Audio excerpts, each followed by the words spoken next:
Hi, thanks for joining me again today as we go through some fun winter themed picture books for kids. If you're new, I'm a young mom of 3 children, ages 4, 3, and 1. And so we're really just beginning the journey of homeschooling with them. But I was homeschooled all the way through to high school. So I do have familiarity with that world, just it's new as a teacher versus a student. So I wanted to run through some picture books to read with your children through the winter, just kind of fun, snowy themed books. My children are younger, so obviously we're targeting that age. So I thought I'd run through some of them. First, we have When the Snow Falls. And this is just kind of a cute book that you see a little bit inside the artwork. And it's just when the snow falls, these are the things we do. We get our sweaters on, we go outside, we splash, we rake snow, we sled, we watch all the cars in the mountains, we look at the snow plows, we shovel our sidewalk, and then at the very end, when we're all done, we come inside and we have a cup of cocoa with Grandma and Grandpa and cuddle. And it's just a cute, sweet, the activities that you do outside when you have snow. So we like that. And then we have one that I grew up reading, so to me it's a classic, whether or not it actually is, and that's The Snowy Day.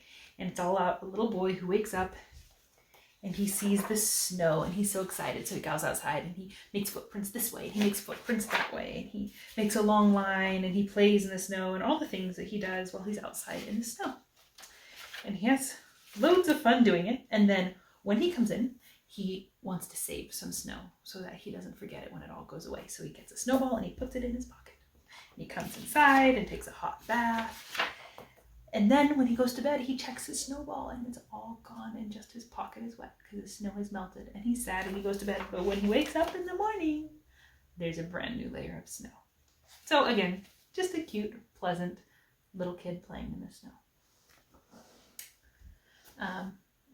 And then we have The Mitten.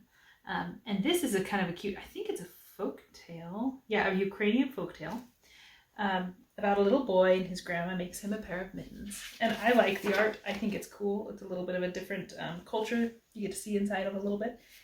And she tells him not to lose his brand new mittens. So he goes out and of course he loses a mitten. You know, what else would you do?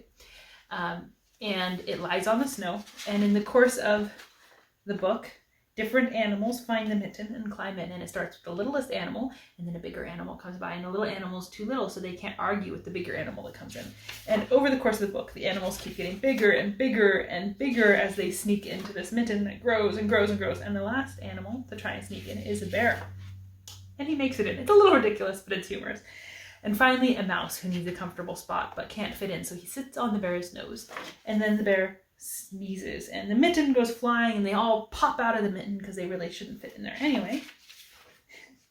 And the little boy finds his mitten that has flown over to him, and he brings it home, and his grandma is just so confused as to how his mitten got that stretched out.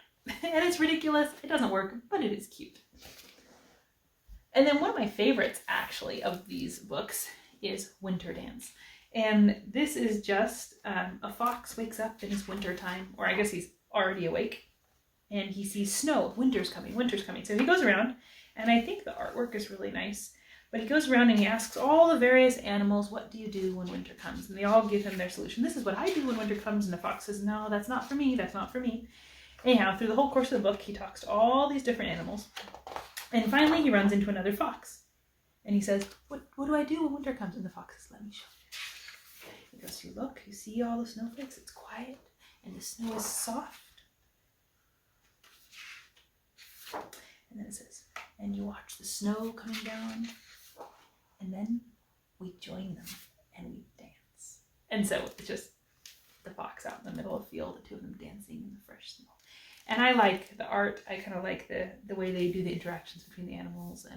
And actually, in this particular copy, I don't know if all copies, the paper is really nice too. It's kind of thick and almost textured-like. So I like this one. And then the last 2 books that I have are, I don't want to say necessarily educational, but a little bit more educational. So one is Whose Tracks in the Snow? And so it is a storybook. Your child would just enjoy reading it, in that you keep seeing all of these different tracks in the snow. And you go, oh, whose tracks in the snow? And they describe the tracks, who left them. And then on the next page, it shows the animal that left them. And if you want, if your kids are young and not really enjoying this, but if your kids are a little older, it gives you some information about that particular animal. But you could skip that if your child's younger and you don't want to do that. And then it goes on to a new track and it describes the track, and then it gives the animal and a little bit of information, and it just kind of keeps going through that. So it's kind of a cute, just simple read, but it also, if you wanted to, does have a little bit of fun information about animals that leave their tracks in the snow. So that's one.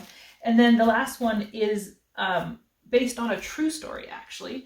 So it's called Snowflake Bentley, and it's about the man who first photographed snowflakes, and I think that's actually kind of cool. So it's just about how when he was a boy, he loved snow, he loved snowflakes, he loved looking at them close. It's what he always wanted to do, was to see them, and he wanted to share them with everybody.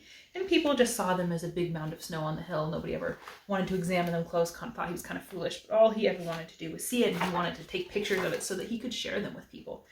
So he draws pictures, and the kind of cool thing about this is actually it's got the story in the white, but on the side are actual like quotes and actual information about the true story. And so it's actually kind of cool as an adult. You can kind of read some of the tidbits.